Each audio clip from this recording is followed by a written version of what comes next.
how you all going? I hope you are absolutely fabulous. Today I want to show you how to get this look on your faces. I can't Vogue. Clearly I can't Vogue. This look today is a little bit of a mix of the pinks, really, I guess it is. I've got pink on my eyes, pink cheeks, and a bright pink on the lips. And it works. It's not too in your face, it's not too overdone. I also use a BB cream to help cover up my acne and my scarring, and I show you guys how you can do that in this video as well. So if that is something you are dead set keen on watching, please stay tuned. So just as a general sort of update on my skin health at the moment, it is improving. Thank Jeebus, it is improving. It's taking its bloody time, but it's getting there. I'm taking the slow and steady wins the race sort of approach with my skin right now, and I just really hope that I will win.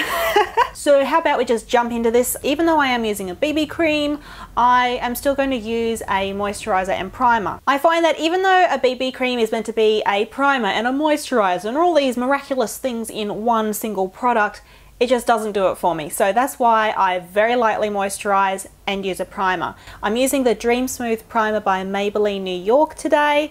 Just started using this particular product and it's a little bit funny. It's like a clear gel. So just go easy with it if you do use this particular product.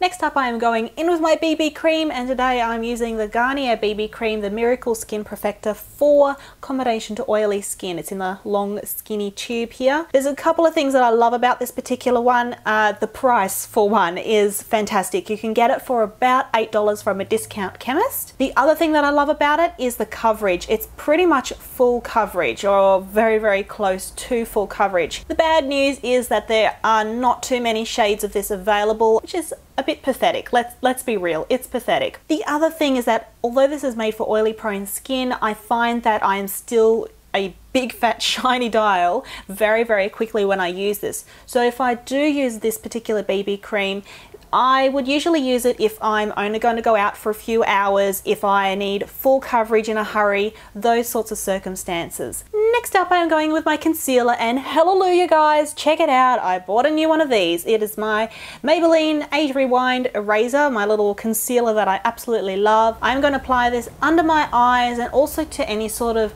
blemishes and red fantastic spots that are just poking through my makeup.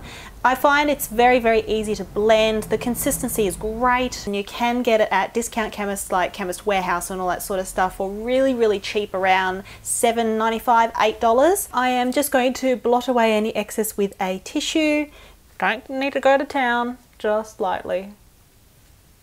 This is good especially if you have very oily skin. Just getting rid of some of that excess so you don't end up with cake face, you don't end up having too much makeup, too much foundation on.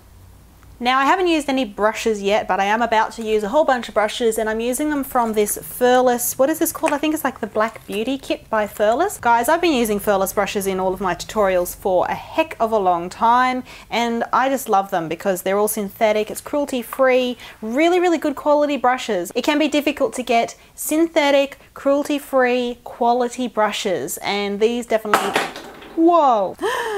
Well, maybe if I just didn't break it, that'd be fan-freaking-tastic. So I'm going to take the powder brush from that particular set, and I'm going to be using it with my usual Australis Fresh and Flawless. Just need to take a moment to say I am really freaking disappointed in Australis for changing their compact design, because this sucks. I get physically angry that they changed this particular product, because it used to be my #1, not anymore. Thanks Australis, you're bloody brilliant. Anyway, I'm still going to use it because I bought 3 of them without realizing that they'd changed the packaging. Oh my god, just worst day of my life. Anyway, here we go.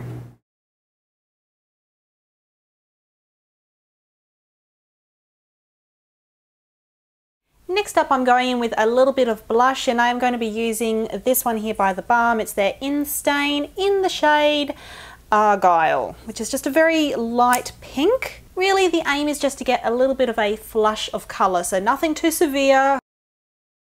And now we are ready for some eye makeup, and first off I'm going to just prime my eyes a little bit with this Face of Australia primer in matte. Now the primer's down, we can go in with our eyeshadow and check this out. I bought this one off eBay, the Lorac Pro Palette, just because whoa doggy, I still had stuff left in there apparently. You've got all of your matte up the top and then all of your shimmers down the bottom. It's just gorgeous. But of course, if you don't have a Lorac Pro, please don't stress. Just use any sort of nude palette that you have. Just keep that in mind, okay? Just keep it in mind. You got it in mind? Good, we can move on. So starting with a cream color, I'm just applying that underneath my eyebrows as a bit of a highlight. Next, I'm going to be using a bit of a light pink, and I'm using this all over my lids and patting it into place to try and get as much of that light pink color on there as humanly possible. Next, using a fluffy brush and a mauve color, so more of a darker pink, I'll just be using this in my crease line, blending it in with that cream color that we'd used under the brow earlier on. I'm then also sweeping that color through using a windscreen wiper motion, just through my crease line all the way through. Blending is your best friend, so take your time with it, just blend out that darker color so you don't get any harsh lines. Then I just went ahead with using an angled brush and a bit of a light bronze shadow and used that right along my lower lash line, focusing on the inner corner around the tear duct area just to help brighten the eyes and open them up. And if the line is a little bit too harsh, just feel free to go ahead with a blending brush and blend it out. Alrighty, so as you guys probably know by now, I suck at doing winged liner, black liner, any of that sort of stuff. I hate it, I can't do it, so I don't bother. So instead I use black eyeshadow on my top lash line and I bring it down a little bit so it's about 1/3 of the way down my bottom lash line as well. And this is something which I don't wing out, but I do want to blend it a little bit for this particular look just to soften the edges. My next step is mascara. You guys can use whatever mascara you like. I personally like to use the Benefit They're Real, and this one here is just one of the little samples. I'm still getting through the sample before I crack open my main one, so that's why you're going to see it through my videos mostly for the next little while, I guess. And then I'm going in with my Benefit GimMe Brow because I freaking love this stuff. It is just one of my holy grail brow products. It's fabulous. And always after using the GimMe Brow, I like to use a little spoolie just to drag it through my brows properly and shape my brows, get it all happening so it looks nice and schmicko. That's what I like, schmicko. Schmicko brows, it's a good look. And now we are ready to apply our bright flippin' pink lippy, which I love, love, love. This one here is from Cherry Brown. It's a hot pink lipstick, which is just gorgeous. Like, holy cow, look at that color. It is so nice and it applies beautifully. You know what the best thing about it is? It's cruelty free and it's made in good old Tasmania. So guys, if you're not in Australia and you can't access this particular product, don't sweat it. Just grab your favorite bright pink lippy. That's what it's all about. And that's it, you guys. All done. Faces all flippin' finished. I hope you did enjoy this tutorial and got a few little tips and tricks out of it. Throw your little thumbs at this little video, your little thumbs, little video. I don't know. I'm mental. Guys, I'm gonna get the heck out of here. I hope you all have a fabulous rest of the week and I will talk to you all later. Bye. And trust me, if I don't like something, you're gonna bloody well hear about it. So because this is a mighty big haul, I really just want to get stuck straight into it.